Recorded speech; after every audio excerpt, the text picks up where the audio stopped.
In a world that never stands still, it is important to continue striving for the best. In a world which is connected in every possible way, we take on the challenge for the next step forward. Say hello to a better mobility future, a mobility future for people, not cars. For us, TUMI has been a window into the world, and that's amazing because we see people who are struggling with similar things, but we also see solutions. We also see promise. We see hope, and it's real. We believe in innovation, knowledge, investment. The aim is to support decision makers, actors, planners, experts in the area of urban planning in how to change it into integrated planning. For the organization, it's taking us to a place that we honestly never imagined we would be in terms of having the legitimacy, the credibility, the support to roll out a program, with the credibility. To me, that is something that you can't just get in your bank account. We support urban leaders all around the world with innovative solutions on the ground, providing state-of-the-art know-how and mobilizing investments to achieve a more sustainable urban mobility future. The initiative is an extraordinary program all around the world. It's helping cities become more livable and in a sustainable way. It's helping cycling, it's helping walking, it's helping compact urban development, and it's also helping innovation. We have the future in mind. Together we transform urban mobility for the better of the world, for the better of all.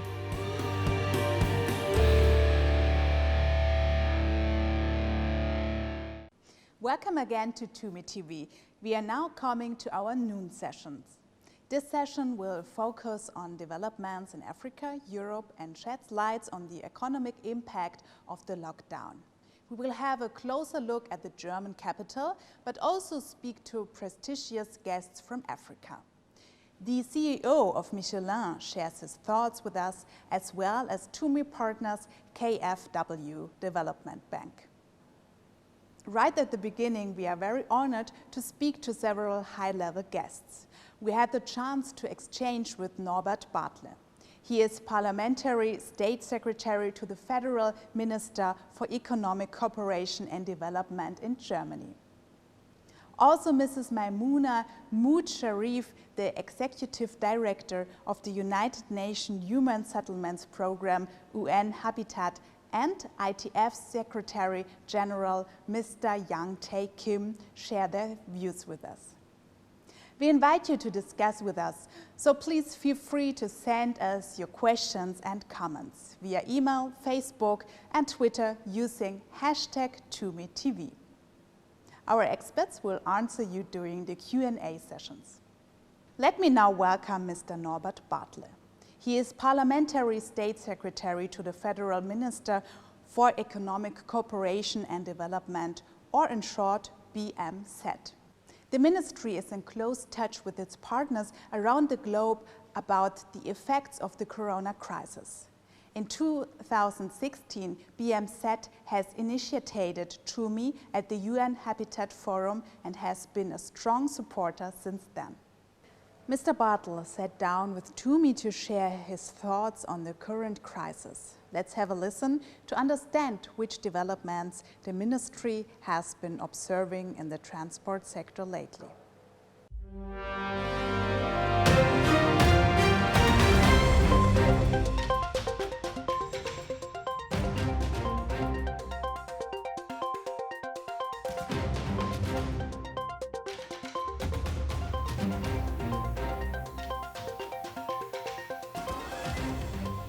State Secretary Barthle, thank you so much for this opportunity for an interview. Of course, we would have liked to meet in Leipzig today for the International Transport Forum. Unfortunately, we are not able to come together in Leipzig this year, but it's all the more remarkable that our cooperation works so well under these difficult conditions with our partners in the Transformative Urban Mobility Initiative and with many others. The COVID-19 pandemic has demanded the attention of all of us over the last few weeks. And today we're looking at the impact of the crises on the transport sector in developing countries and emerging economies. and we're looking at the impact of the last few weeks, but we're also looking toward the future. What has been the impact of this crisis on the global transport sector so far? The COVID-19 crisis has an unprecedented impact on the transport sector. In many countries, air and railroad transport has been reduced to a minimum. Even local transport has been stopped in some places, and the buses and trains that still run are often empty. Many transport operators report that passengers' numbers have decreased by up to 90%. Developing countries and emerging economies are particularly hard hit. In these countries, public transportation is often organized on an informal basis. If local transport stops, it often means immediate unemployment. In India alone, 7 million bus drivers became unemployed overnight. Worldwide, an estimated 100 million people work in local public transport. This means that transport sector is the source of livelihood for very many people. However, the significance of the sector goes far beyond that. Why is functioning, safe, and sustainable mobility so important? I think a safe and functioning transport sector is systemically important, especially in a public health crisis. Doctors and nurses have to be able to go to work. Supplies have to be shipped to pharmacies and food stores. And we have seen swift responses in the transport sector at all levels and in all regions. For example, Bogota and Berlin were very quick to give more space to pedestrians and bicycles, thus enabling safe mobility. Shared mobility programs are targeting their offers to essential job holders, such as medical personnel. Countries are also making use of the opportunities of digital technology. Kenya introduced contactless payments in public transport. Now we have to make sure that these lessons will benefit us after the crisis.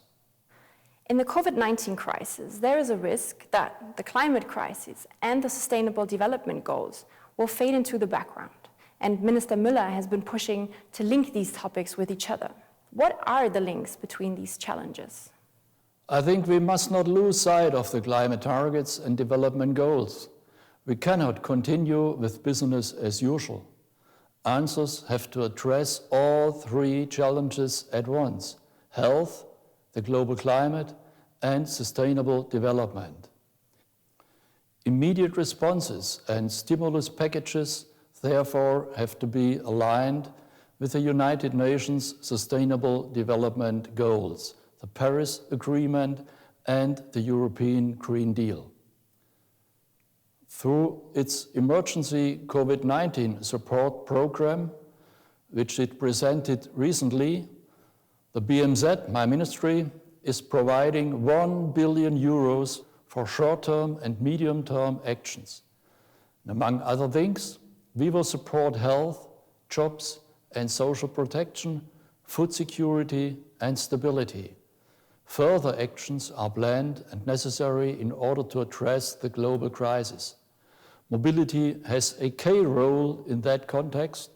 It is the basis for economic and social development.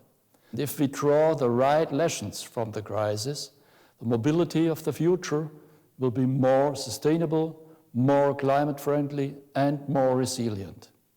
Currently, we're seeing dramatic consequences of this crisis in almost every country. But why is it so important not just to look to our own countries at this time? A global crisis requires global coordination. TUMI is a strong partnership on which we have built since 2016. In that time, we have saved up to 4.6 billion euros in health costs by avoiding accidents and air pollution. During the COVID-19 pandemic, it quickly became evident that our international cooperation is very valuable. Transport experts from different countries are exchanging knowledge and ideas on effective responses to the crisis. For example, in Shanker in Bangladesh, electric taxi rickshaws were used to bring food to the needy. If we only look at our own situation, we cannot meet this global challenge. But if we work together now, we can benefit from each other's strengths and send a strong signal that COVID-19 won't stop sustainable mobility. You already mentioned that we cannot go back to business as usual. So what is your vision for the mobility of tomorrow? We cannot continue as before. We need an international transformation for the transport sector. Sustainable mobility is not only the basis for economic development and climate change mitigation, but also for health. The crisis has again highlighted the need for sustainable mobility.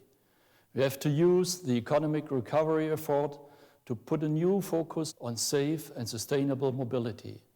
Sustainable mobility will be our guiding vision during and after the crisis. And with a new vision for sustainable and resilient mobility, we are drawing lessons from the current situation and providing an updated framework for ourselves and our partners for forward-looking mobility. Cities have to be compact, but also livable for our people. Local public transport has to create confidence. It has to become safe, clean, and affordable in all places. Active forms of mobility, such as walking and cycling, must be supported because they are safe and healthy. And modern engine technologies will help to improve air quality and thus public health. This vision is the basis for the increased efforts of TUMI and the parties that have signed the document. The BMZ and the other TUMI partners are giving top priority to engagement with developing and emerging economies. Strengthening a sustainable transport sector is of key importance in order to cushion the effect of COVID-19. State Secretary Barthle, thank you so much for this insightful interview. Thank you very much. It's my pleasure. Thank you to Mr. Barthle. So, Mr. Barthle has clearly highlighted the central role of transport in keeping our economies and societies running and the Ministry's commitment to invest in a sustainable and innovative transport sector. It is encouraging to hear that BMZ champions a shared approach to solving this global problem with its international partners.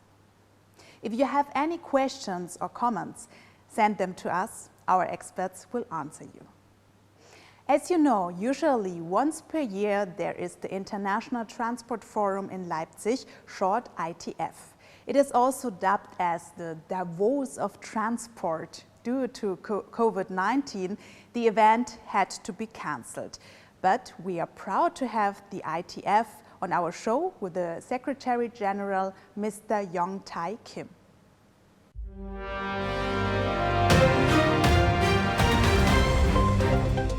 Yes, I'm sure you have a very busy schedule, but we are extraordinarily happy to have you on TUMI TV. And I just want to emphasize also that we are very proud and happy about the long-standing partnership with ITF.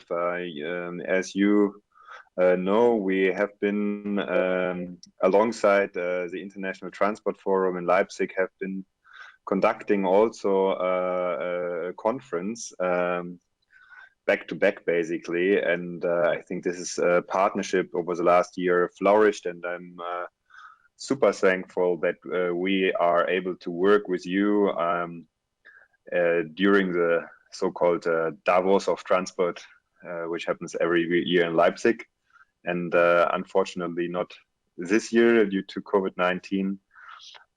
But so far I'm very happy that I think we can find the moment to also feature your impressive work on COVID-19, which you also put online and available to everybody. Feature this also during the TUMI TV show. From your experience at ITF with national governments, can you tell us about the measures and financial stimulus packages that governments have created to support mobility, particularly public transport operators. How important do you think are public-private mobility partnerships in the response to COVID-19? COVID-19 challenges urban mobility on many fronts. On the one hand, crowding increases the risk of contagion, especially in public transport.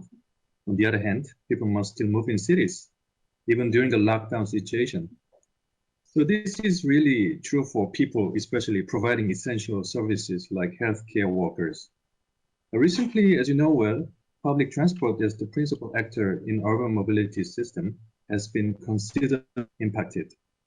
Physical spacing requires operation capacity limit, and fear about COVID-19 leads to drops in ridership. So these two combined effects are leading to unprecedented drops in revenues for public transport operators. This has led to calls for countries and cities to support public transport through this period. For example, in the US, COVID-19 response bill includes $25 billion grant package for public transport, and calls for more funding are being considered in the European Union. These seem essential in the short term, but depending on how long operators face drops in ridership, they may not be enough in the long term. If so, there will be pressure to rethink how public transport is providing mobility. The new public transport model may be very different from the one that we know today, especially by redefining public transport. We can even more easily include private operators in the public actor list, as long as they promote resilience of mobility system and consumers' choice. In fact, we see that during this crisis, lots of private transport companies have made innovative contributions to the society. This definitely helps us understand why public-private partnership is invaluable in today's and future mobility system. More concretely, new forms of partnership can help pick up the slack from traditional forms of crowded public transport. What will this look like? More on-demand transport, more cycling and micromobility use, better integration of informal transport, and more flexibility in responding to people's travel behavior. ITF, being a pioneering think tank, conducts a lot of research on innovation and transport.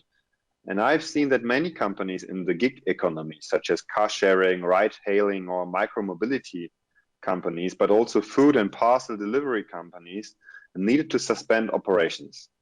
Others, such as bike sharing companies, have seen an uptick in usage as commuters are returning because it allows them to ride in open space with limited human contact.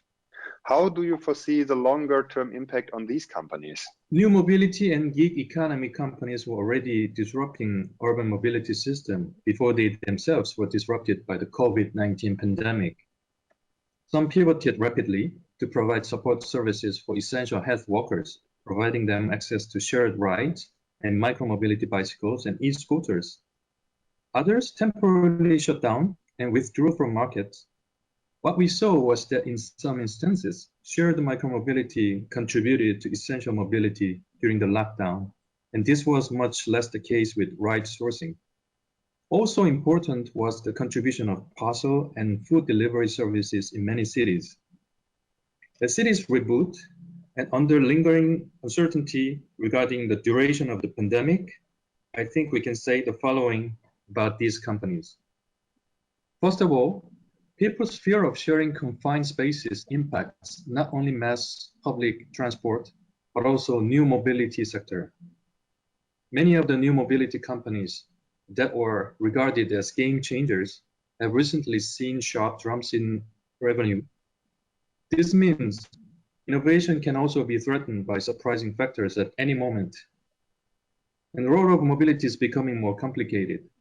Just moving people and goods is not a primary goal anymore, but moving them for what should be also taken into account for doing business. Definitely, mobility is a tool rather than a goal itself.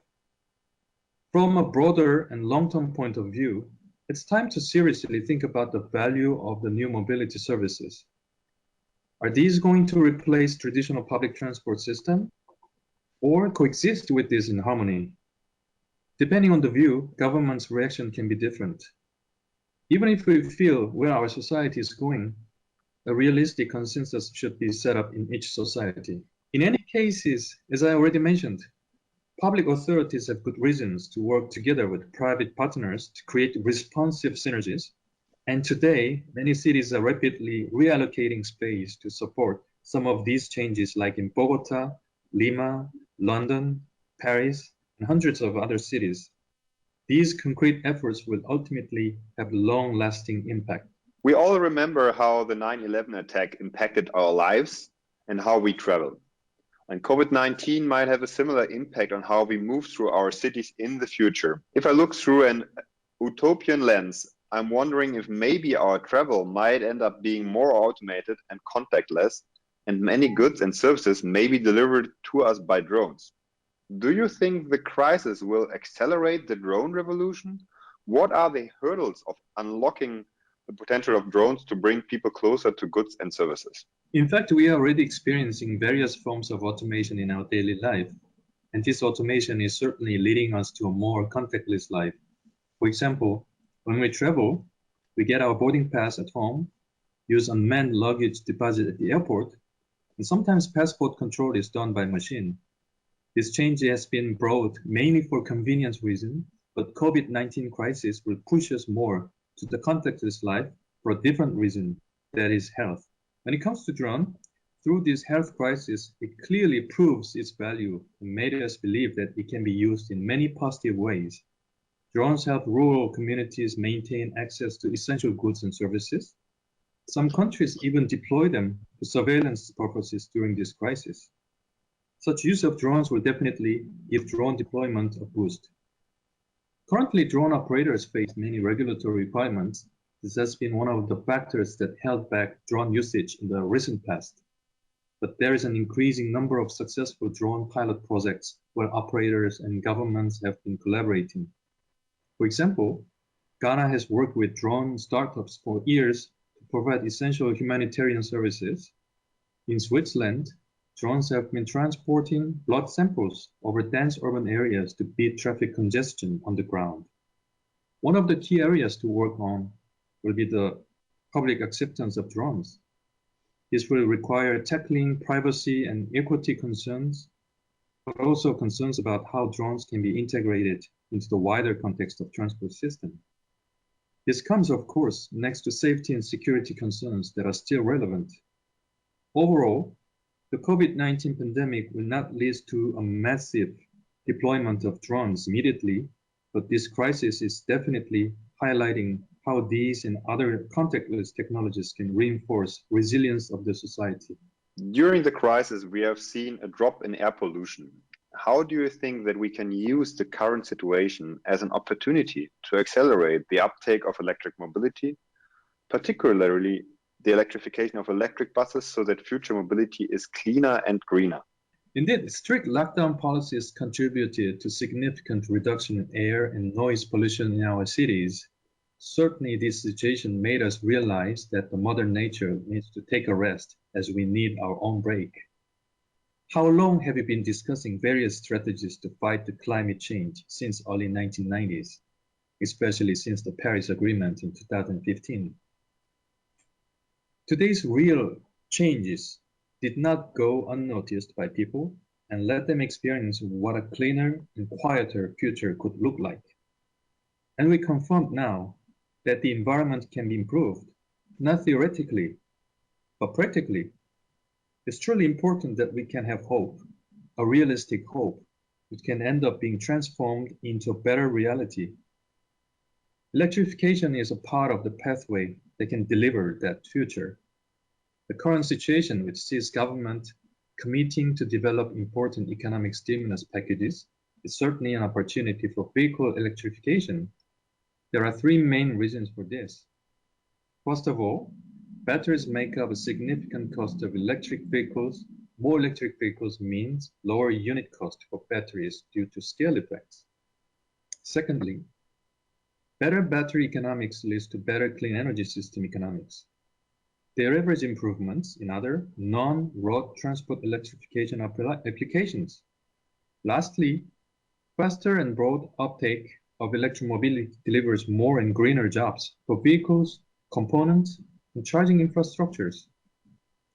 Electric vehicles can also improve productivity by cutting costs of driving, especially in high mileage vehicles like buses, with beneficial effects for economic growth.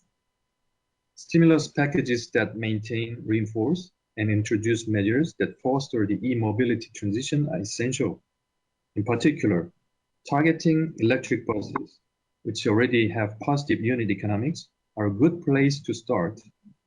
Of course, start means that there are still lots of work to do. Mr. Kim, thank you very much. Thanks also for the great answers you could give. I think it's fantastic to see how an organization as powerful as the ITF is putting its weight behind these progressive ideas. So really happy to hear what you had to say, and hopefully we can engage in some of these ideas in a very practical manner in the future. And obviously I'm also hoping that we have the opportunity to meet each other in person also in the future, as hopefully this lockdown will end at some stage, that we get to a better situation for all of us. Also, we are really looking forward to welcoming Mrs. Maimunah Mohd Sharif. She is the Executive Director of the United Nations Human Settlements Program, UN Habitat.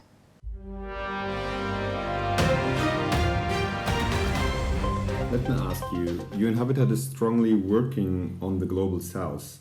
What are the specific challenges and solutions that you have seen in the context of poverty, inequality, and the prevalence of informal settlements, and where public transport is largely informal? Thank you. This is a crucial issue. Overcrowding and the lack of water supply and sanitation increase the risk of disease transmission in slums. Remote working is not an option for people who live in these areas and work in the informal economy. Immediate solutions include provision of adequate hand washing facilities and reducing occupancy in public transport. Walking and cycling are also important transport modes for the poor. Government should increase their investment in these areas, which will also create employment and can be a part of stimulus packages. You have illustrated that the pandemic is showing us the vulnerabilities of cities, mobility systems, and the urban form. The impact of the crisis are even more severe for vulnerable people, such as people with disabilities. What kind of support mechanisms could be developed to ensure that they continue to have access to essential goods and services? You are right. The pandemic is worsening the problems for the vulnerable. For example, many people with disabilities are no longer able to rely on transport and also on the support of care assistance when shopping for foods and essentials, or accessing public transport, or when visiting health facilities. In cities like Nairobi, people with disabilities often have to be carried into the public transport vehicles due to the lack of universal design. Such people may face discrimination as boarding takes more time and involves physical contacts between passengers and crews. Some governments are banning public transportation. This may have severe consequences for persons with disabilities who might now not be able to move at all anymore, even in cases of emergencies. So government should instead guide transport operators to consider inclusive transport measures, for instance, offering more personalized services with better protection for crews and passengers. They should work with disabled persons network and organizations in formulating public transport policies. Public communication on COVID-19 should be accessible to all, for example, through press briefing in sign language. Besides the various challenges that we already spoke about, I believe that we have a window of opportunity to learn from this pandemic and to build back better by making our mobility systems more resilient and responsive to crisis. What do you think are the possibilities to work with financial institutions and donor agencies on green recovery packages aligned with the Sustainable Development Goals in order to promote low-carbon, active, safe and efficient mobility systems. You are absolutely correct.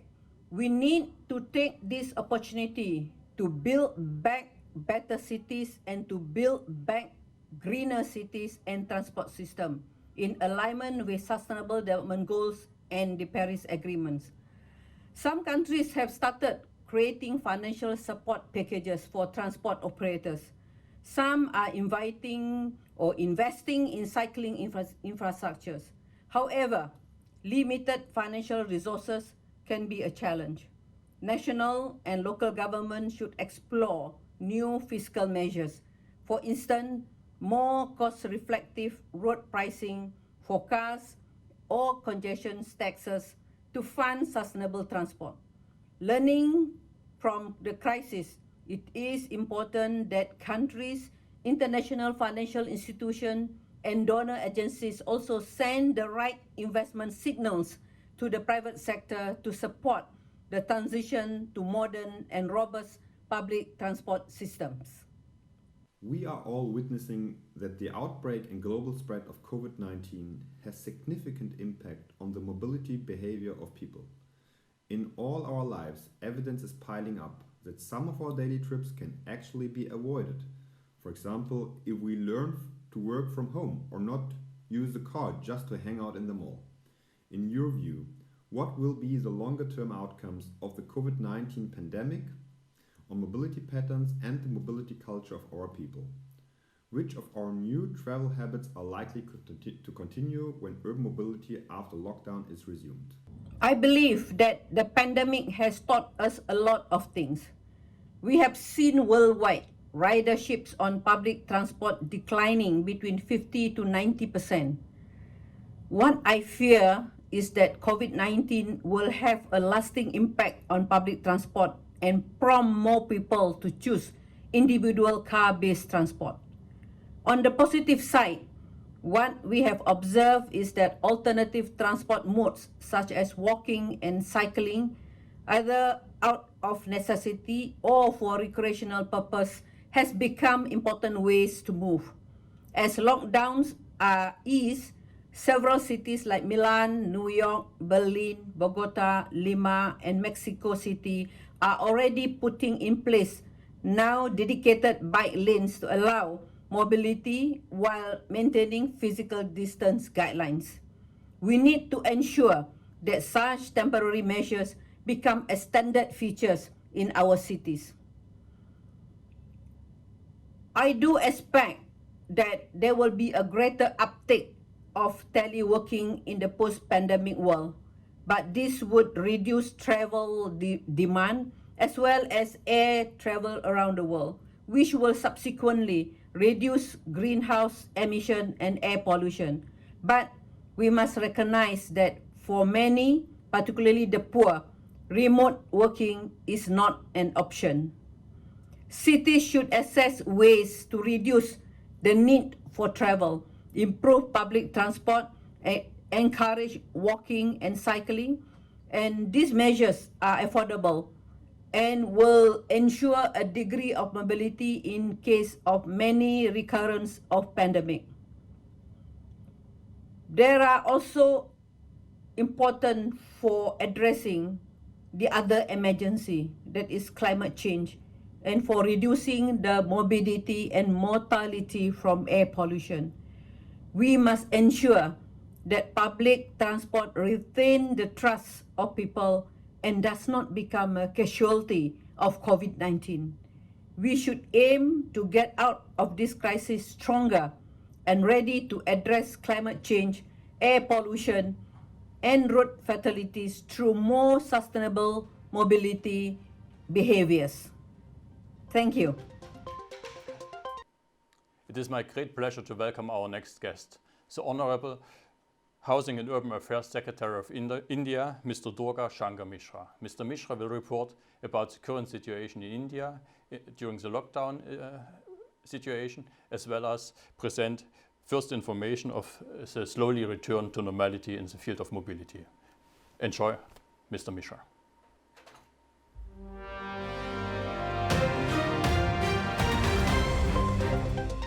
First question, sir. Short overview on how a big country like India managed to contain the spread of virus following strict lockdown.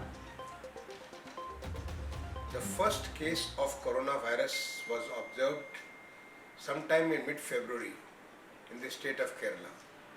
However, its spread became very evident by middle of March. And the way this coronavirus has engulfed the whole of the world, this pandemic has today taken a very large scale devastation all across the globe. Our total figure of infected person is nearly 52 million. The total deaths is more than 33.5k. On the other hand, in India, total infected person is 115k out of nearly 2.5 million persons who have been tested so far. And the total death is only 3.5k. The question is, how India has been able to contain the impact of COVID when many other countries which have very improved and advanced medical system and other systems, there the total death toll is as high as 30k, 20k, 90k, etc. The total mortality per million population in India is less than 8, whereas this number in other countries is, it goes from 200 to around 800.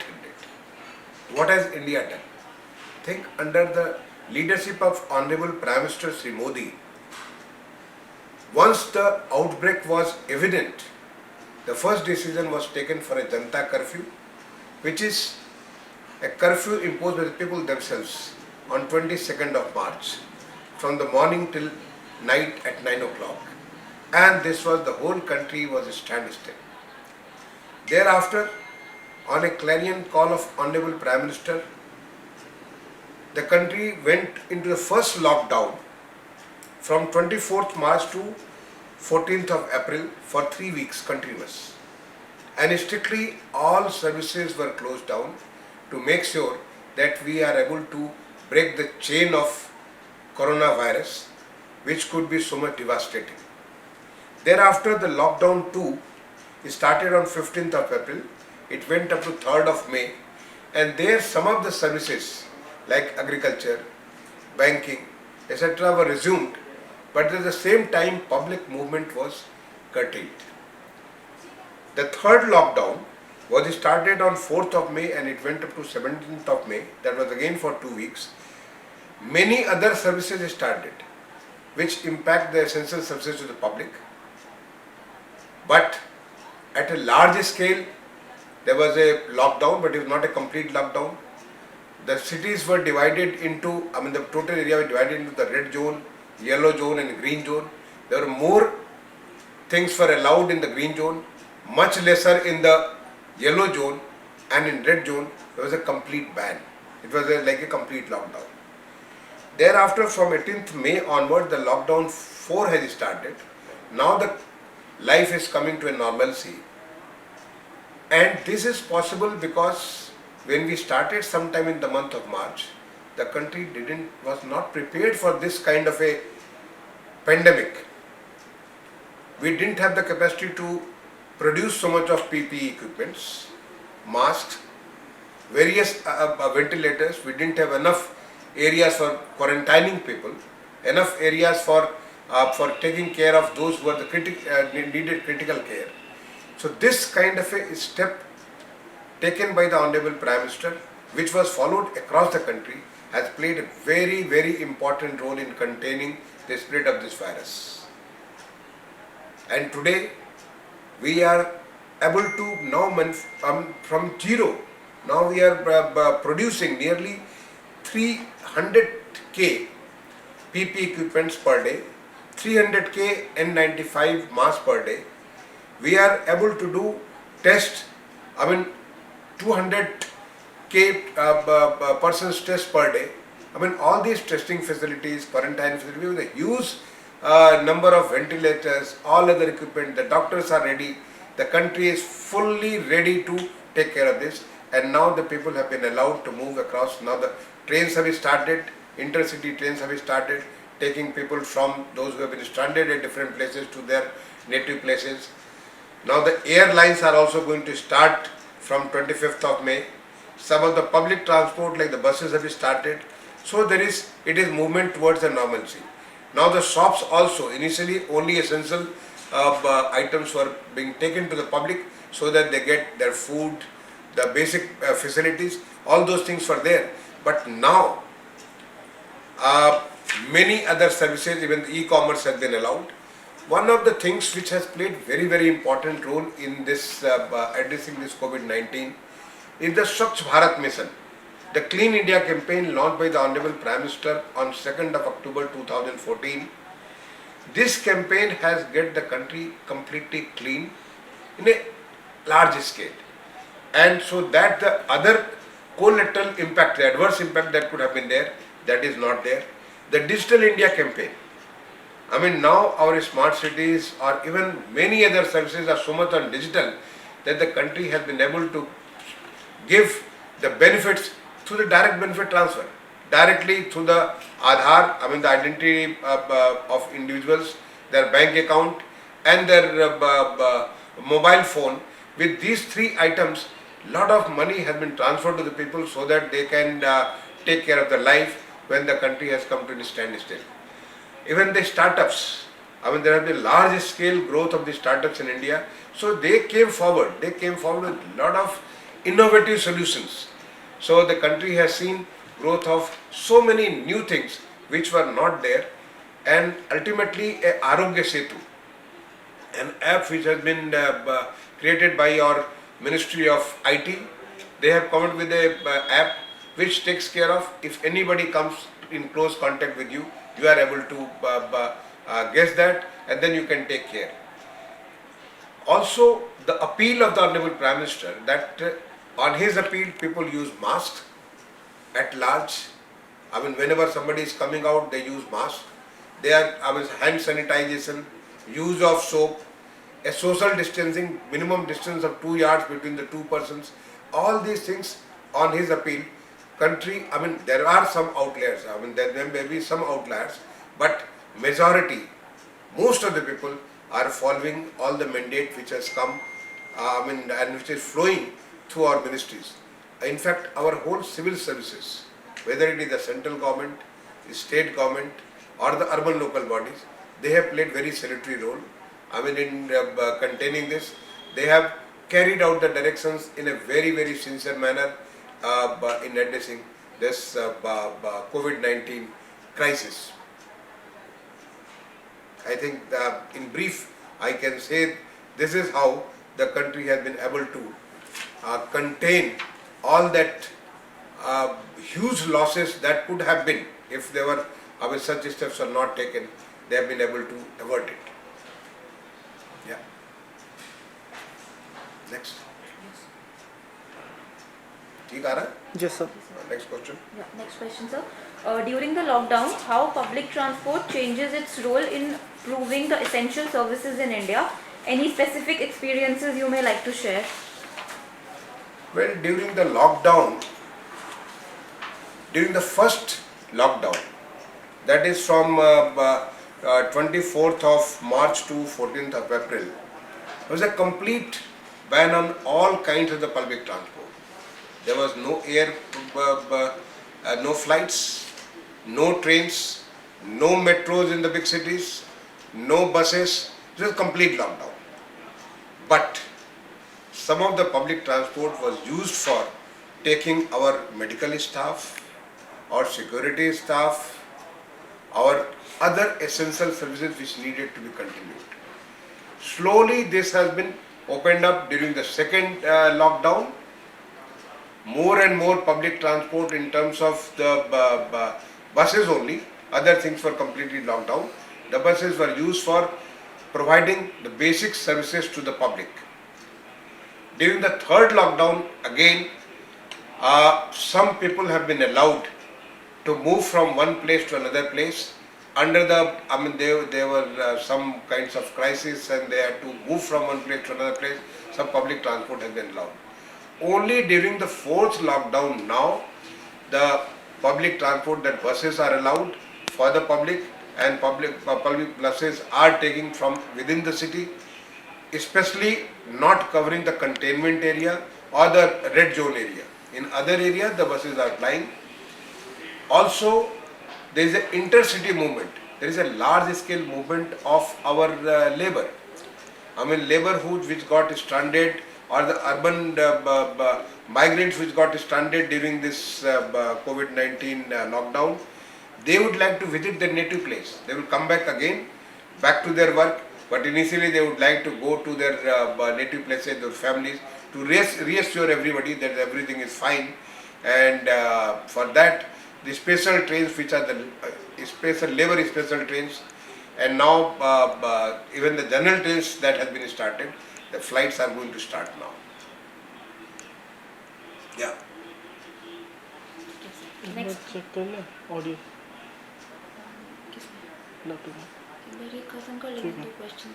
Yes. Next question, sir. Post-lockdown, what are the guidelines / SOPs is issued by Mohd for safe operation of public transport? As regards Mohd, my ministry, we are responsible for the all the metro. We have some 700 kilometers of the metro lines operational in 18 cities. We also have some 900 kilometers of metro lines which are under construction. Initially, in the 3rd lockdown period, we allowed the construction activities to be started.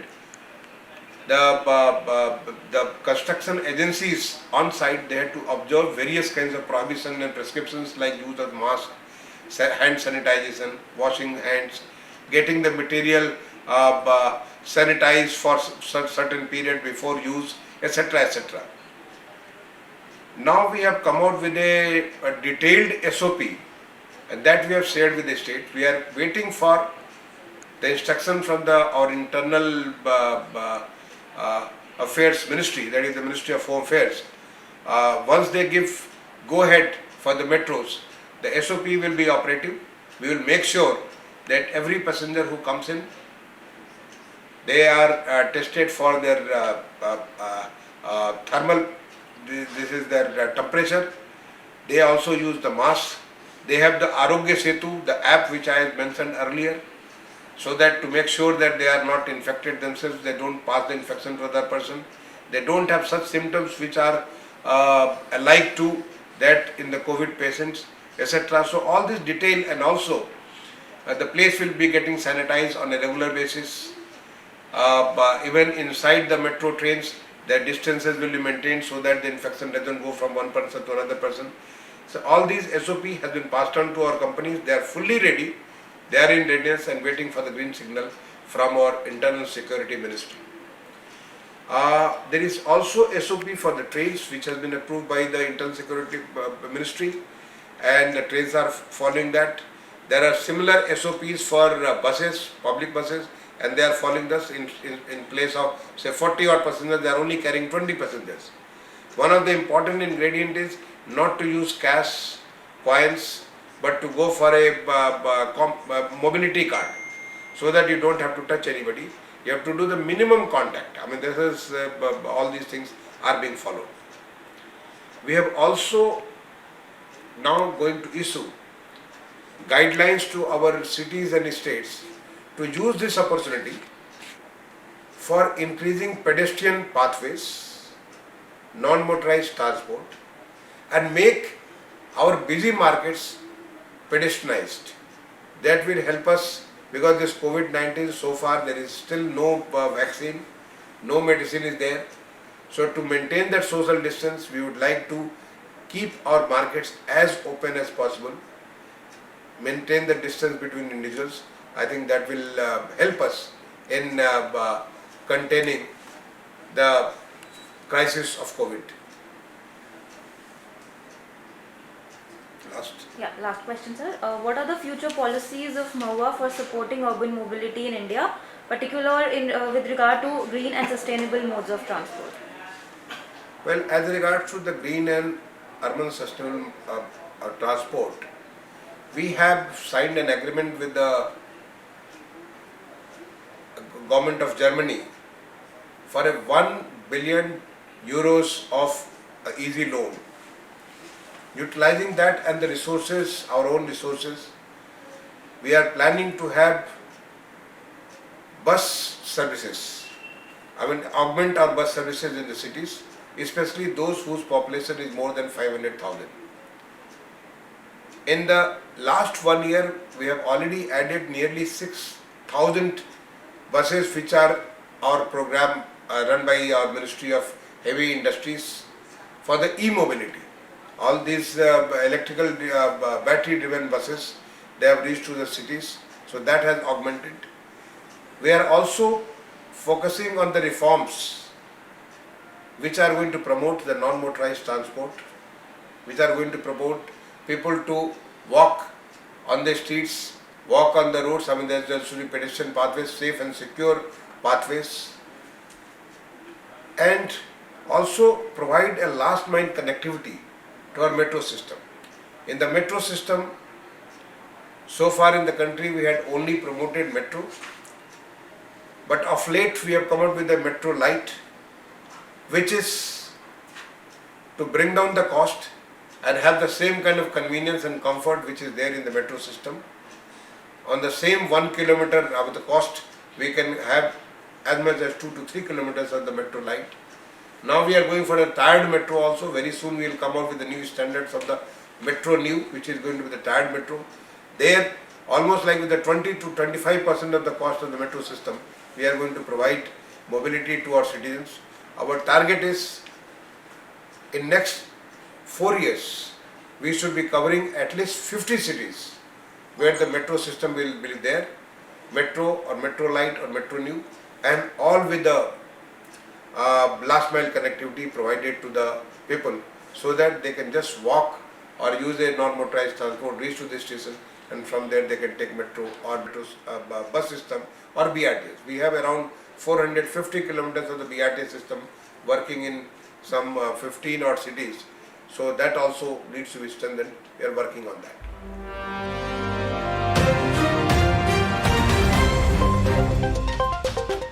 Our next guest will join us for a Q&A for the implication of COVID-19.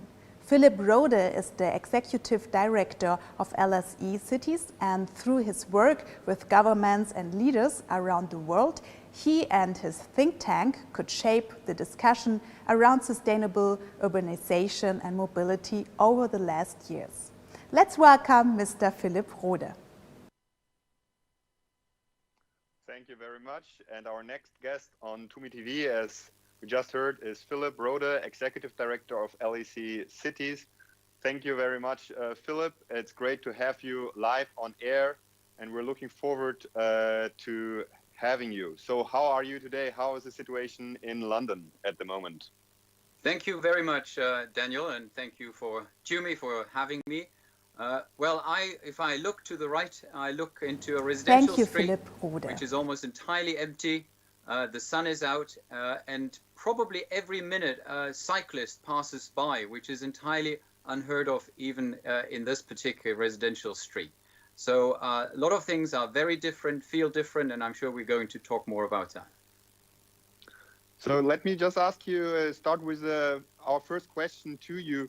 What do you think is the future of urbanization in a post-COVID world? This is a very broad question, but I think as you at LSE Cities, you're researching the future of urbanization. So we would really be interested to see what is your opinion on the future of urbanization in a post-COVID world. So, it feels like this is the question everyone is not only burning to ask, but burning to answer, at least in many of our networks. And obviously, the current crisis deserves a lot of respect with its complexity, with the enormous uncertainties going into the medium and long-term future.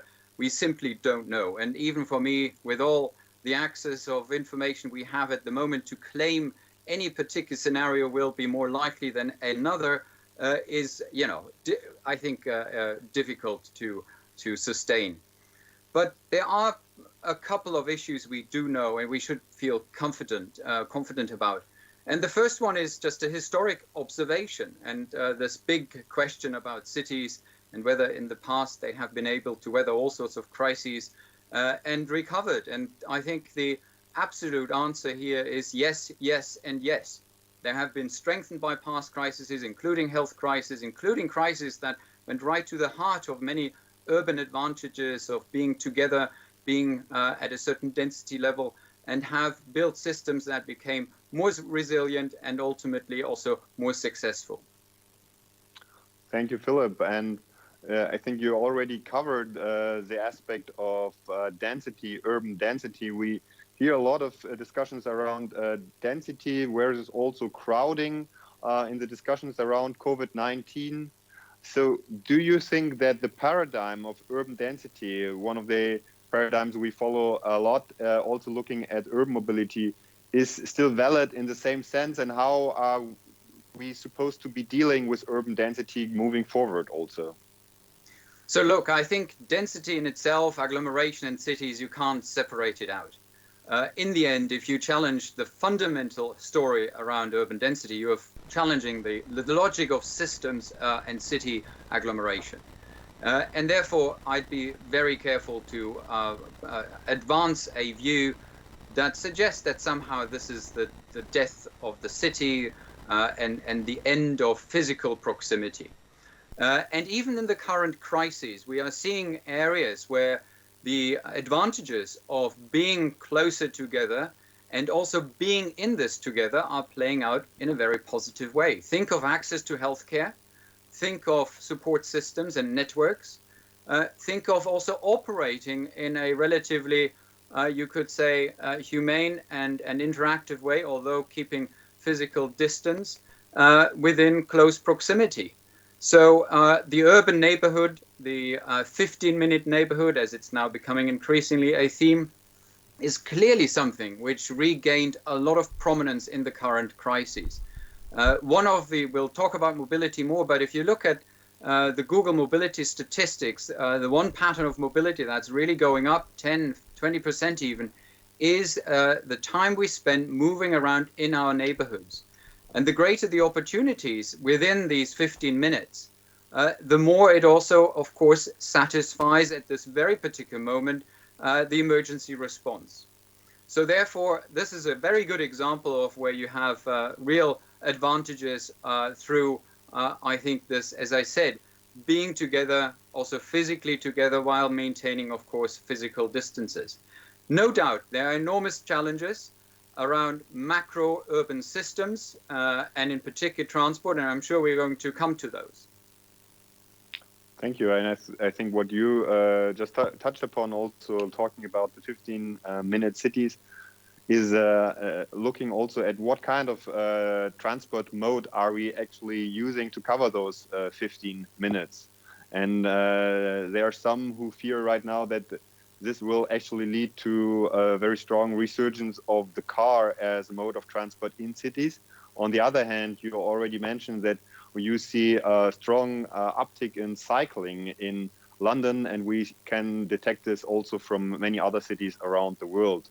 And let me ask you the question: how is this change of modes of transport, which we can observe at the moment?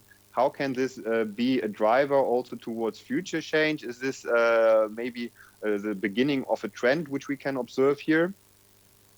So look, let me start with the last point around, is this an opportunity to really facilitate change? So your initiative refers to transforming urban mobility. And if you think of transformation and transitions more generally, there are a couple of key ingredients which are important.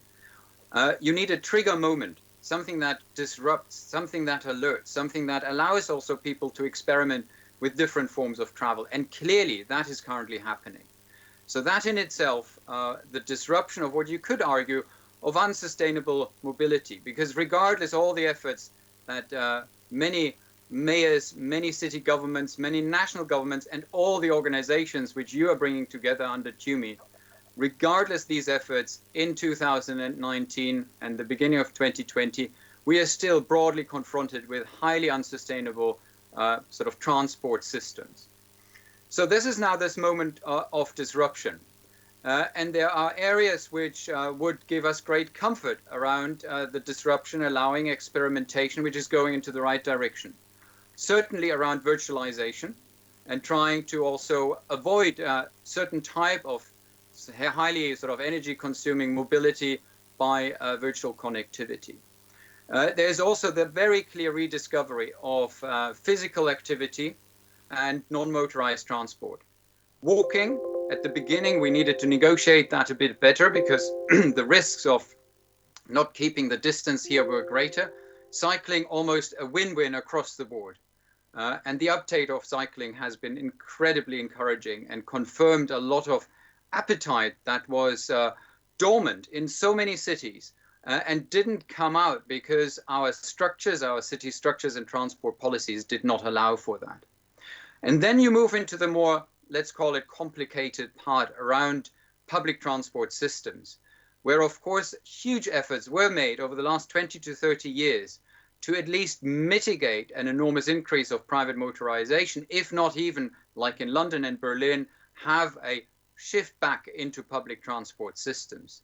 And that, at the moment where this infection is still going on, is being challenged.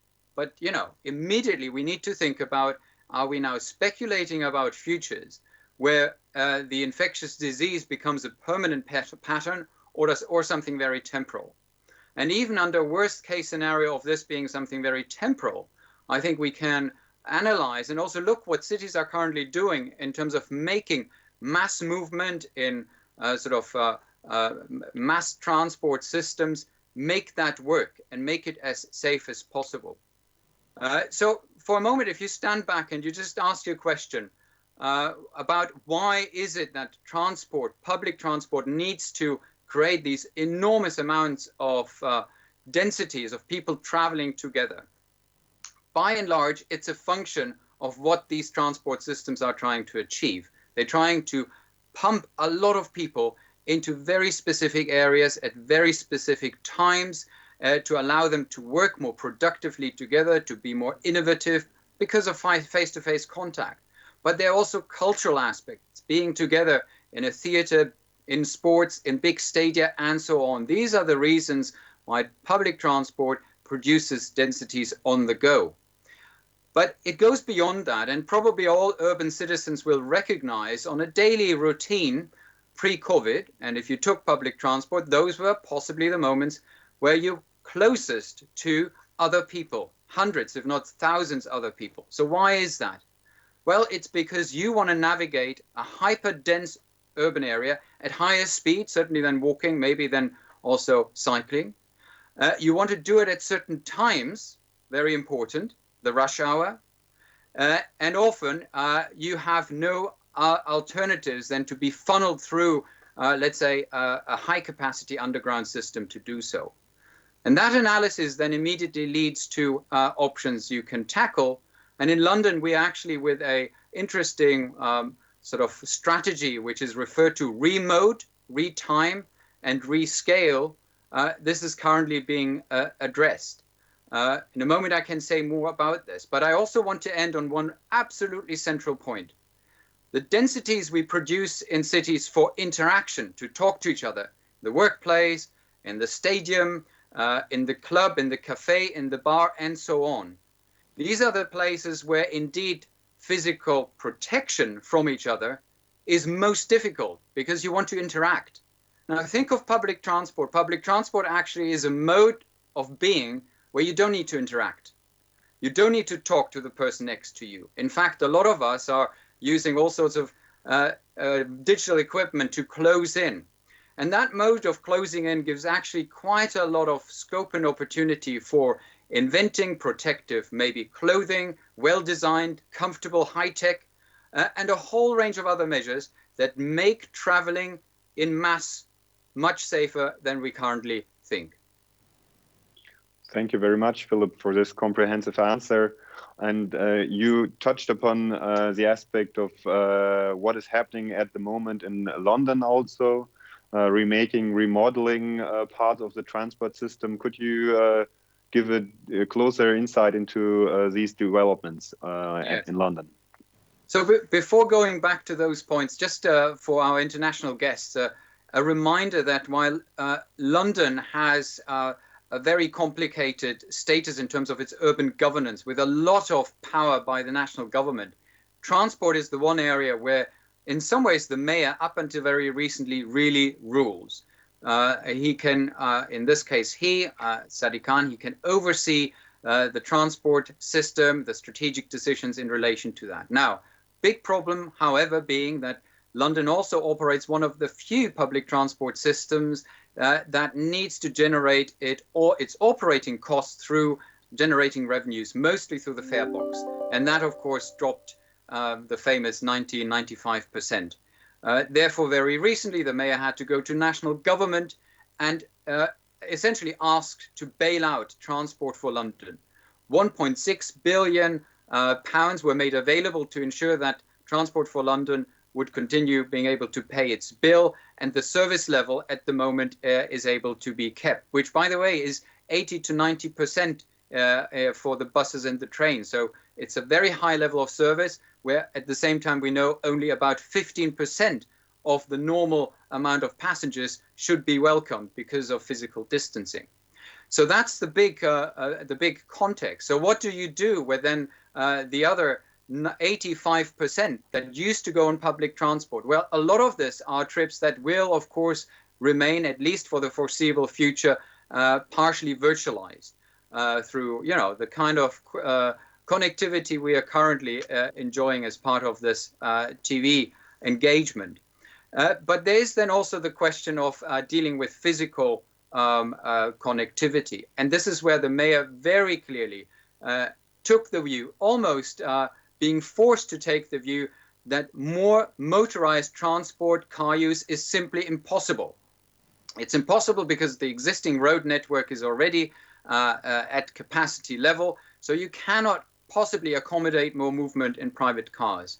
And that brings us then to a very important signature policy around street space. And street space essentially is I think, a very clever approach to think about how do you maximize the capacity of your road network. And that brings you to walking and cycling, which needs to prioritize over personal car use. And we're therefore seeing in central London many of the major thoroughfares being, in the coming weeks and months, closed off to conventional car use and being made available for, in some instances, buses, in some instances only pedestrians and cyclists. Now, this is the strategy of rescale the streetscape. In addition, there is the retime strategy, avoid the peak hour, spread out the movement in public transport across the, maybe not 24 hours, but certainly across the 12-hour period when the city is active. And then remote in the sense of, yes, shift to non-motorized transport away from any, whether it's public or private motorized modes. Thank you very much, Philip. Thanks. I think this is also can provide an example of how we can see change in cities around the world, and maybe London can be that kind of best practice moving forward. What you just mentioned around the changes happening in London might be a recipe for many other cities around the world. What do you think about this? I think what we need to also, being here in London, be very honest about where the innovation is coming from. And this is not just one city or the prominent city in the UK, but Transport for London and the mayor here very closely through the international networks. I want to single out C40, UCLG, and many of those networks that bring city mayors and city staff together, really thinking through what they can do and how they can experiment. Milan probably was the first city that really took on this idea of, at a massive scale, repurposing permanently road space. But equally, Berlin and Bogota, the more temporary approaches of reallocating street space was very prominently discussed in these different fora. And there are many medium and smaller sized cities, urban neighborhoods, in London, the boroughs, which all are currently experimenting with temporary measures. In many instances where, again, a case from a London borough in Hackney, where you had temporal street closures due to roadworks. These streets are currently not being reopened, and they become almost linear parks, skateboarding, and even public play opportunities. This is a great insight, and we will have some of these examples later also on TUMI TV with Bogota and some other cities showcasing what they have done in order to extend sustainable transport modes such as cycling and walking and public transport. I think I would really like to hear from your point of view also, what is your key advice to high-level decision makers around the world, in cities around the world? How should they look at transport at the moment, and what are the three recommendations you would ask these high-level decision makers to take? So the first very important sort of advice, if I was privileged to give advice to colleagues in sort of with these responsibilities, would be to really build these networks of experience, to learn from international practices, trials, and experiments. I think, although this is now really kicking off, we need more of that, and really hearing and supporting each other if these initiatives are taking off, because some of them will, of course, be very controversial.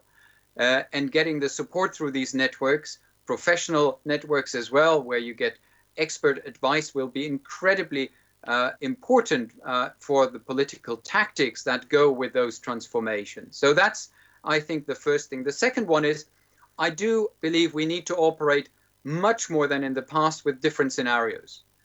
These big scenarios about when will we have a vaccine, how much longer will we have a proper emergency mode, and many countries are taking these back as we speak.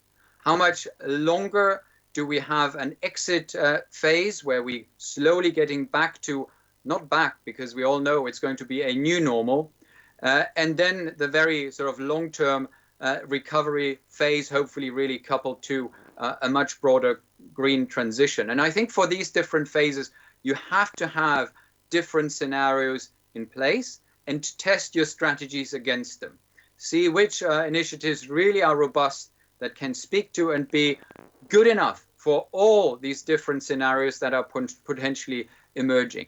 Now, at the same time, there are, I think, clear initiatives which will pay back no matter what. And we already know which ones these are. I don't think anyone can claim it's going to be a mistake to make major investments in fiber optic cable rollout or 5G technology in our cities, which, by the way, this is often forgotten.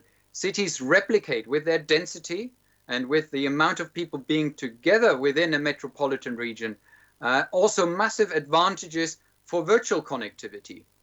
Just think about where is the best virtual connectivity in the world. It is not in very dispersed areas. It is, of course, where the demand is greatest. So physical proximity is also an advantage for virtual connectivity. So that's clearly low-hanging fruit and something which you will not regret.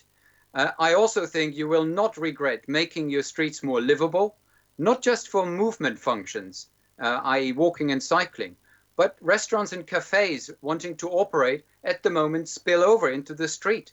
And over the summer months in Europe and in continents and areas of the world where the weather allows more permanently, this is just a fantastic thing to sit outside, enjoy your meal at a safe distance, but nevertheless be in public, protected public, and outdoors. So again, if you at the same time then maximize the use of the street available for the movement function, you can allow for the enormous space wastage of parking and motorized transport based on one person per car to be replaced by something more efficient. And it's a real package. So that's another, I think, clear strategy which everyone should be encouraged. I think from then further into specific approaches to public transport, how you police it, how you use also digital technology to allow entry That's much more complicated, and it depends on very specific local standards, on data security, on attitudes and cultures related to privacy and testing.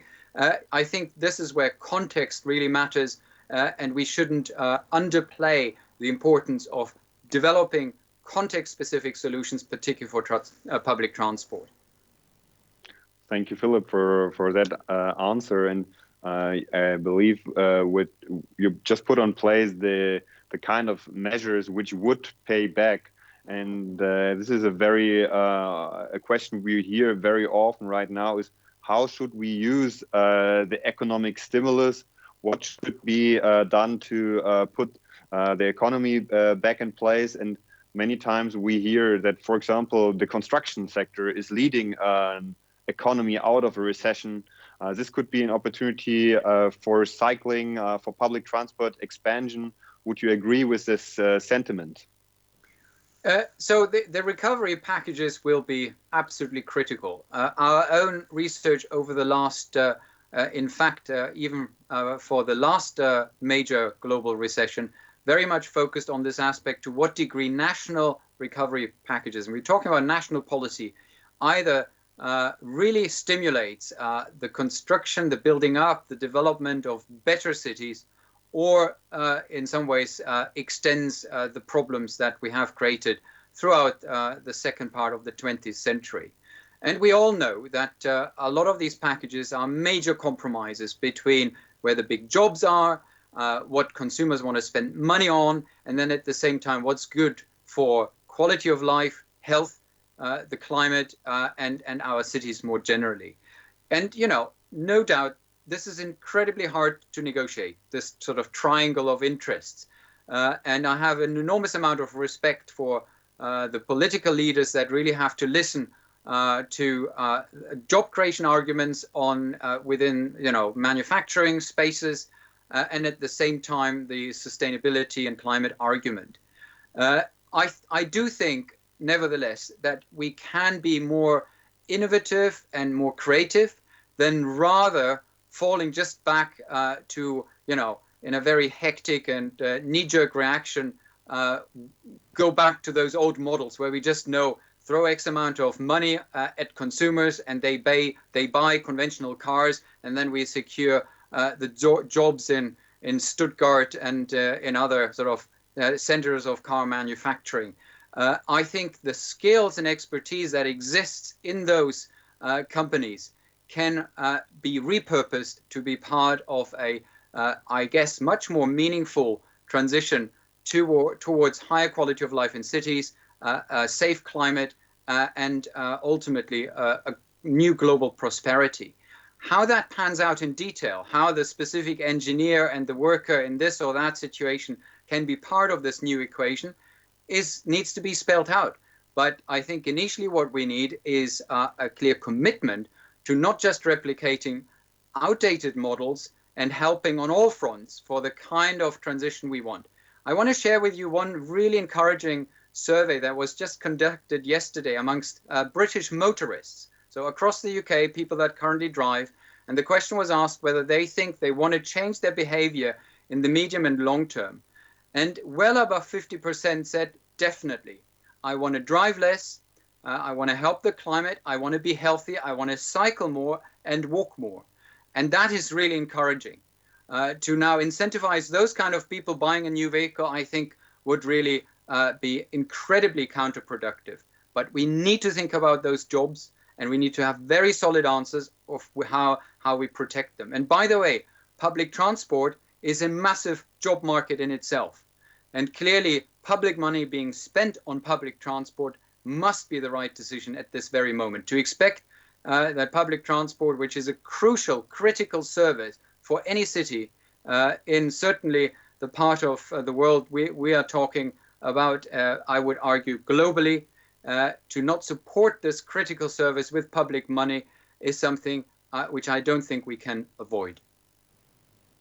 Thanks, Philip. This is also a crucial argument which we use and also in our advisory services to cities and governments around the world, that regional job creation in the public transport sector is a very important driver for jobs, not only in the public transport sector or in the transport sector more general, but also as a means to access jobs and to access education. Now, what we see as a very big challenge in many countries around the world is what we call the capacity gap, is that there simply are not enough skilled workers which could expand the public transport systems in developing countries, in emerging countries, at the scale and at the pace which is needed in order to be synchronized with what we're seeing in the growth of cities. So one crucial question I want to ask you this also as a researcher is how would you go forward in terms of creating more capacity on the ground to actually allow this expansion of public transport, of sustainable transport infrastructure happening?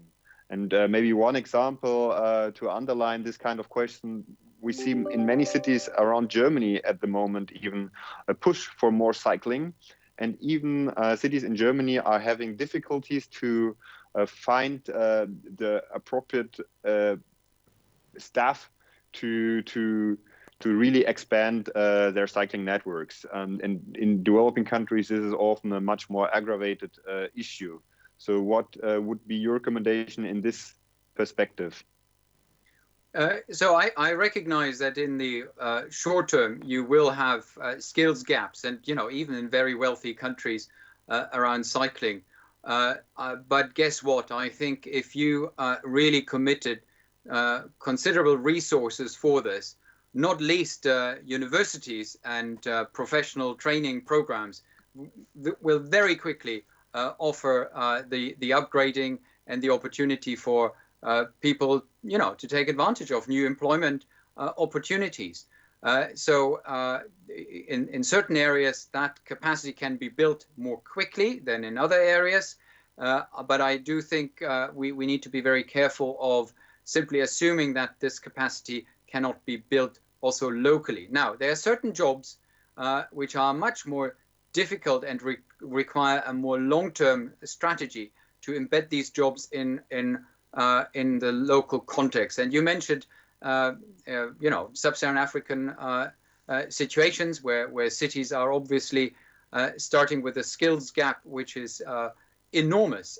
But even here, our most recent work for several rail and transport systems in Ethiopia, not just in the capital Addis Ababa, but also across the country, has shown that if there is a strong commitment by a government to really embrace, in this case, even a new or revived technology, rail systems, they can slowly, with international partners, build the expertise locally.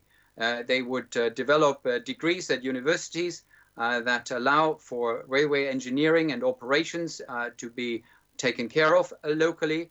And they also are able to train up staff that can really help operating these systems from driving to maintaining and even operating some of the more mundane components of what it means to run a 21st century modern rail system.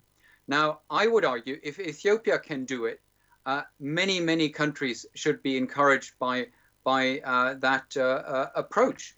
I think it requires political will, vision, and as I said before, a very clear commitment alongside international partners. But also, Daniel, there are so many areas of expertise and knowledge that already exist that are not necessarily high-tech. That is about your local bike repair shop and even, your local e-mobility bike repair shop, as we're seeing in India, which before you come with big, broad strategies, just nurture what's already there. The enormous industries built around non-motorized transport in many developing countries in the world, maybe less so in Africa, but in Asia for sure, is a really important starting point.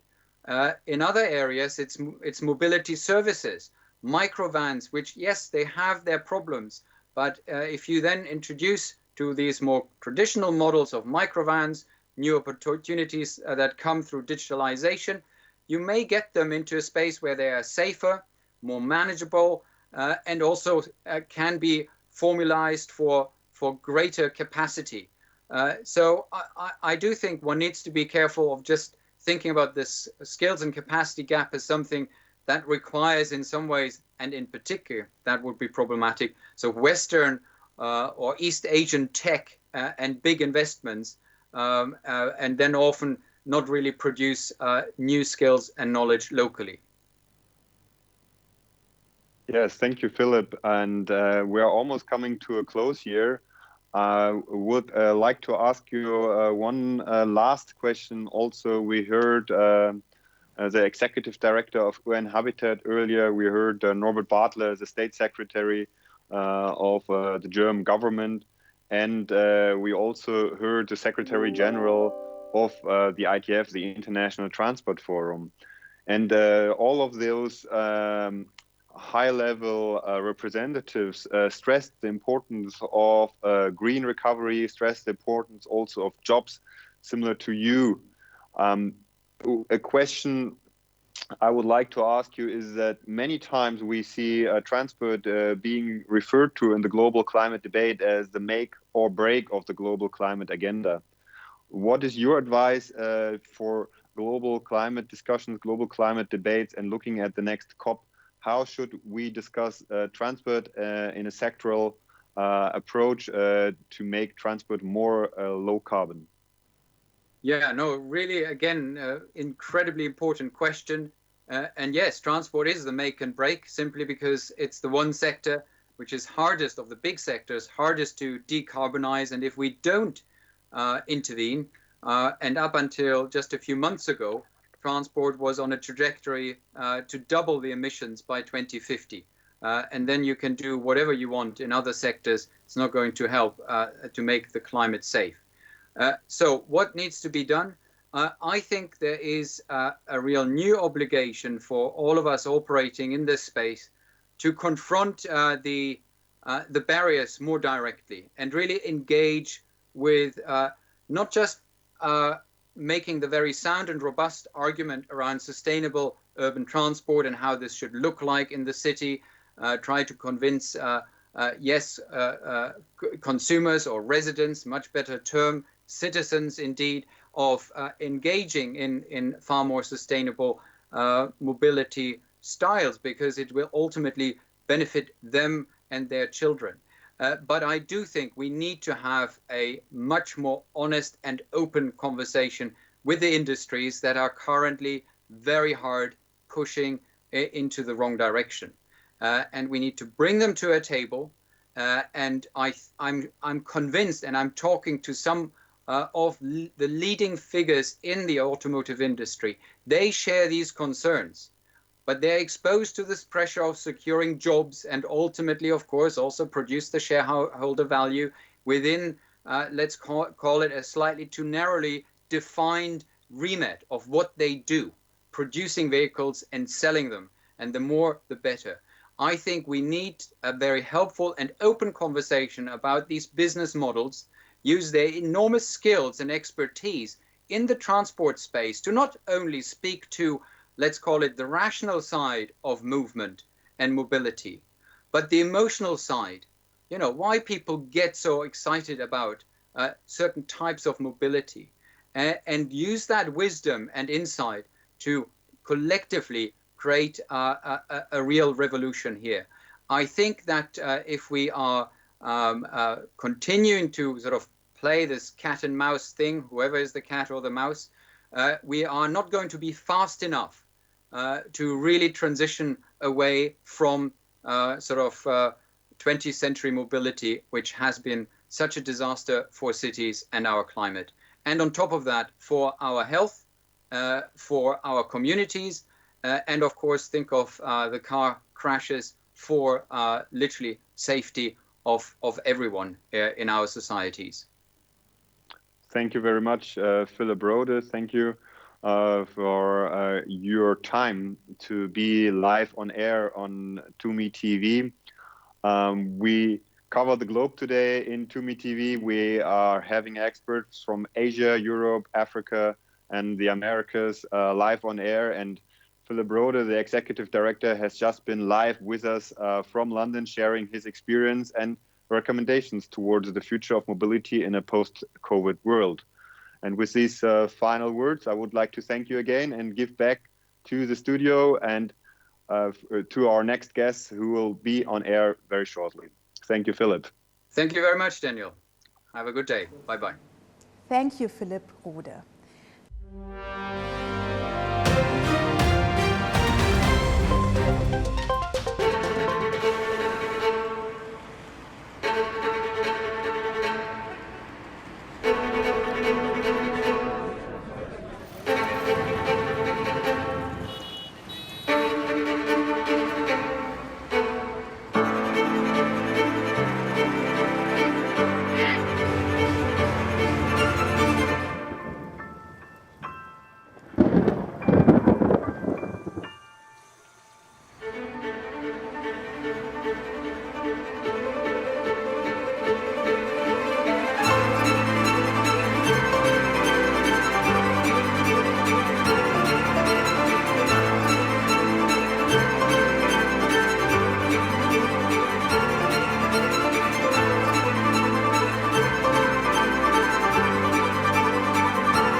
I'm standing at the corner of Clarkson, Varick, and Carmine, and there's basically no traffic. There's one car waiting at the light over here, and that's about it.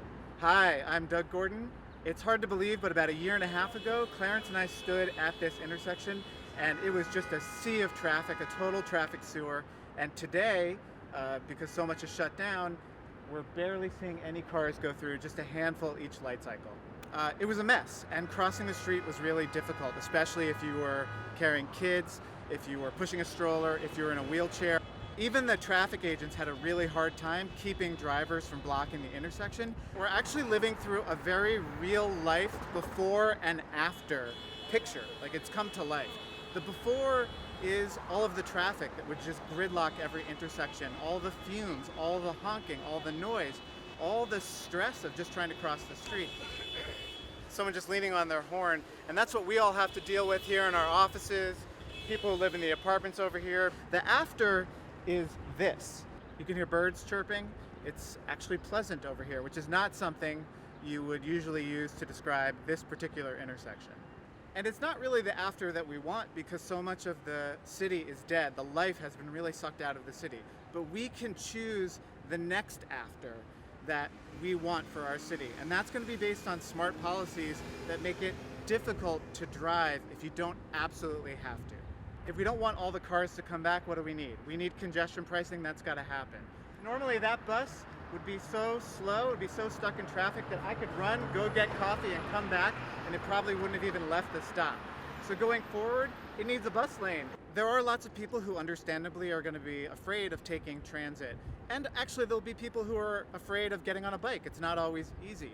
But we need to prepare, because even just a small fraction of people decide to get in a car, this intersection, and in really the whole city, is going to look just the way that it did before. And we know that that wasn't working for anybody then. It's really not going to work for anybody going forward.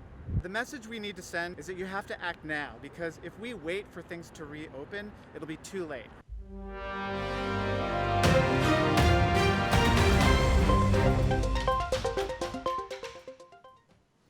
Hello, Marusha. Great to have you live on TUMI TV. It's a great pleasure to have you here. You are the Secretary General of the Slow-Cat Partnership, and it's a great pleasure to discuss with you this morning about COVID-19 and the mobility situation. Thank you very much, Armin. It's an absolute pleasure to be here. I'm pretty impressed by the job that TUMI TV and all the previous speakers have been doing this morning. It's phenomenal to be with you. Thanks a lot. Thank you very much. A great pleasure. So are we up to the challenges, Marusha? Is the Transport Committee up to the challenges that we are facing? Well, I think that this sustainable low-carbon transport movement is up to the challenge, in the sense that we do really know what needs to be done and what needs to change. And I think that we are a bit in a tipping point moment. I think we sit in a sort of a privileged moment in which there's been a bit of an eye-opener of the things that need to change. We got the solutions. Perhaps the biggest tragedy in our community is that we know what the solutions are and how they look like, but we don't necessarily get to implement them at the scale that is required, and we don't necessarily get to adapt them to the realities that are needed in different geographic and socio-economic contexts. But I think that to some extent, this crisis is showing us somehow the opportunity behind transforming mobility systems. And it's also showing us the opportunity of connecting with the wider benefits that we can unleash if we really take sustainable low carbon transport seriously, whether it's air quality, whether it is quality of life in general, access to mobility, the notion of the 15-minute neighborhood and how you can live in that notion of proximity, and also very important, connecting to people, Armin. I think that as individuals, we have realized that we need to protect a series of common goods. And we need to protect them against the common bads. And I am hoping that we can all understand after these crises that mobility, access to mobility, is actually a common good that needs to be protected with good public policy. Yeah, I think we all of us are sharing this vision, and we do see a lot of progress now. I mean, there's a lot of progress in terms of cycling, pop-up bike lanes, emergency bike lanes. We are observing a lot of discussions about public space. So, I mean, the whole discussion about physical or social distancing is bringing public space back to our attention. So how we can, or what are the options to sustain this moment in the discussions, how we can engage as a community, not only within the transport sector, but also with urbanists, with people who are in charge of safety and security, how we can engage in discussions in order to sustain this moment. Well, I think that's a very interesting question, and it's a tricky one, isn't it? Indeed, I think that amongst the dramatic change and the dramatic negative impact that this crisis is having on everybody's lives and on livelihoods, I think that from our sector, we are also seeing quite inspiring initiatives, isn't it? There's been a lot of talk this morning about tactical urbanism and the examples you've just given. How can we sustain it? That is certainly going to be the trick. I think that first and above, I think we should really stay united as a movement. And by movement, I mean that notion of a systemic approach to transforming mobility that is embedded in a balanced avoid, shift and improve framework, where we don't necessarily play mobility, active mobility or public transport against each other or vice versa. It's that balanced approach that is going to really give us the key and that we should be really harnessing right now. I think that's something that we should sustain as well, and I am not very sure whether we are paying enough attention to, is that public transport is that backbone of any mobility system. If we let it collapse while we bail out other sectors of our socio-economic life, we're going to really get into a lot of problems, and it's going to be an equity problem. It's going to be a problem of access to mobility as a right to some extent. I think that we can also sustain it by widening our conversations with other sectors. Indeed, you were talking about how do we connect with other topics, and I think that that's going to be part of it. How do we connect to behavioral scientists? How do we connect to people working in the health community? How do we better actually, allow people to perceive transport as a driver for a systemic transformation of the socio-economic system? I think that's another way, super important to sustain the conversation, and it's been so well covered by previous speakers that it's difficult to add anything there, is those stimulus packages. Those stimulus packages are going to be key. They're going to be key to, of course, put all transport modes on a pathway to decarbonization, but also to unleash infrastructure investment at scale. Also, to support the global south with their specific needs, also to send very clear signals to the market and also to manufacturers that we need a significant share of low emission vehicles, both for passenger and for freight. And those stimulus packages are going to be essential, as the previous speaker was also mentioning, to really show and unleash again the job creation potential of a decarbonized transport sector. And last but not least, I think that another way to sustain it, not to forget, linked again with finance and investment, is acceleration of that financial revolution that we knew was required in order to get all multilateral development banks to review their transport lending portfolios in a way that they could be aligned with the Paris Agreement. Because as we know, in 2020, this is a critical year for actually getting into motion the objectives of the Paris Agreement. And I think that a last way to sustain all this activity and really turn it into action is to make sure that those two framework documents that countries are required to submit in 2020 within the Paris Agreement, the so-called nationally determined contributions and the so-called long-term climate action strategies really increase ambition on transport action dramatically compared to what we saw in the first round of the nationally determined contributions, for instance, back in 2016. So we have a series of aspects there, from regulation, maintaining, for instance, urban access regulations, to actually daring to go into harnessing those tactical urbanism solutions and integrating them into long-term projects, to taking financial investment completely in a radical new perspective, and to actually talking to others and staying united as a movement behind the avoid, shift and improve a balanced approach. Thank you, Maimunah, for picking up the climate issue so prominently. So what are the milestones that we as a community have to achieve in the run-up of COP26, now in 2021? What are the things that we need to achieve as a community, also with other communities like urbanists, you mentioned, behavioral sociologists? What do we need to achieve to make sure that COP26 will be a success for the transport community? And I mean, it's not just for the transport community, but because for climate itself. Absolutely. It's for climate itself, and it's for our socio-economic systems. I would insist on that perspective as well. Well, I think we have a few things to achieve. First is avoid regression. We stand at a moment in which there is a risk of regressing from decarbonization objectives for the transport sector. Because as we've heard in previous interventions, at a moment in which stimulus packages are being crafted, and of course the stimulus packages are a very delicate political balance and socio-economic balance document. So there is that risk of regression that I think we got to somehow support political decision makers in order to make sure that they feel sufficiently supported with different technical tools and with different thought leadership perspectives. I think that what we also need to do as well is rekindle the movement we were seeing on the streets. We were seeing for the first time in decades, and I think that thanks to the work over the decades by the movement, the conversation about mobility in a household. What type of car do I buy? Do I buy an electric car? Do I give up my car? Do I use more public transport? Do I cycle more often? We were also seeing the flight shame movement, if you remember. I know to some extent, how can we replace unnecessary flight trips with, for instance, rail, long distance rail? We were also seeing transport much more present in the conversations of climate. So we got to keep that momentum there. Then another very important milestone that we have ahead of us that I tried to introduce in the previous question you asked me, Armin, is this framework document of the nationally determined contributions by member states that need to be submitted within this year. They are supposed to be telling us what are the specific measures that countries are going to take in the horizon of 2025 to realistically deliver enough ambition to stay within the Paris objectives. As I was saying, the ambition for transport has to be dramatically increased. It's not only about mentioning transport as a way of reducing transport emissions, GHG emissions. It's about giving specific targets for working on sustainable low carbon transport that would actually be provided in an integrated manner and could be also linked, for instance, with the spatial planning and could be linked with financial investment.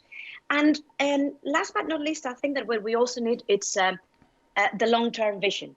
In many instances, we get a bit caught up in the next 5 years or in the next 8 years, because that is somehow how the international or intergovernmental process for climate runs. But as a matter of fact, we know very much that the bigger transformations, the bigger structural transformations that we require in the transport sector in order to really go where we need to go require a much longer term vision. And it is in that longer term perspective that we can really look not only into improved measures, but also into the more systemic changes that are required, for instance, around avoid and around shift. So those are some steps that I think this year we need to pay particular attention to. But again, we shouldn't be thinking about the climate process as a silo in itself. That climate process has to link fundamentally with the financial discussions we are witnessing and with all the discussion about the stimulus packages. Otherwise, we would be siloing climate as if it was not a way of rethinking our societies in a paradigm of prosperity that is compatible with people and planet. Thank you, Maimunah. This is very helpful. Maybe you can give us 2-3 ideas on next steps that the Slow-Cat Partnership is planning this year. Also, I think in the run-up to COP21, what are the next big milestones to watch? Well, there's already one milestone to watch. And I would call on all colleagues who would like a bit more info to get in touch with us. We have partnered with the GIZ, with the World Resources Institute, with ITDP, and with many others, with collaboration with many other entities, to put out there the 10 key messages to support member states in the elaboration of their nationally determined contributions with a solid transport perspective. That is available from our website. It's conceived as a campaign to really support the elaboration of those documents as they are currently being elaborated by member states. It is coupled as well with an analysis. The idea is to provide a database where we're going to be analyzing the different parameters that the different nationally determined contributions are going to be covering. So by the end, once those NDCs are all submitted, we can have a bit of a stock take and a bit of an overall panorama of whether those NDCs are getting to that degree of ambition in transport decarbonization that we needed. So that is a space to watch and a space to join.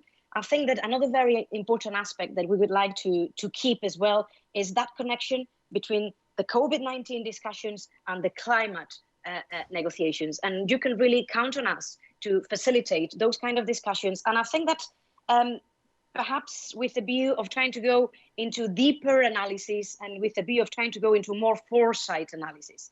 Right now we are staying a bit in the thick of the crisis, isn't it? And we are all struggling as entities, as individuals, to take a bit of distance. We know that there is important think tanks and reflection spaces that are going to be doing the in-depth work, and we want to make sure that we can extract those in-depth messages and put them, profile them, at the service of the intergovernmental processes.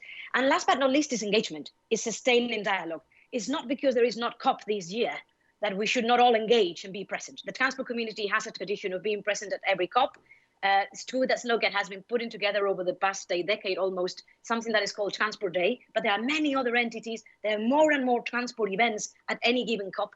We want to make sure that this year, though COP26 has been postponed and cancelled until 2021, we want to make sure that there is some sort of engagement virtually where the community can come together, and the more the merrier. The more organizations that would be convening that, the merrier. This is not, let's say, Slogat property at all. It is, I think, in the role of Slogat as a facilitator to try to convene as many entities as possible. So count on us to be there to connect you with the climate process. Thank you very much, Marusha, for your insights on the one hand side, and on the other hand side for your powerful work that Slogat is doing to push the sustainable mobility agenda. And please, our viewers, make sure that you are visiting slogat.net for all this information about NDCs, about the COVID and mobility link. And please make sure to stay tuned for our next sessions, including on Africa and Europe. Thank you very much, Marusha. Thanks a lot, Armin. All the best for the continuation. Thank you. Bye-bye.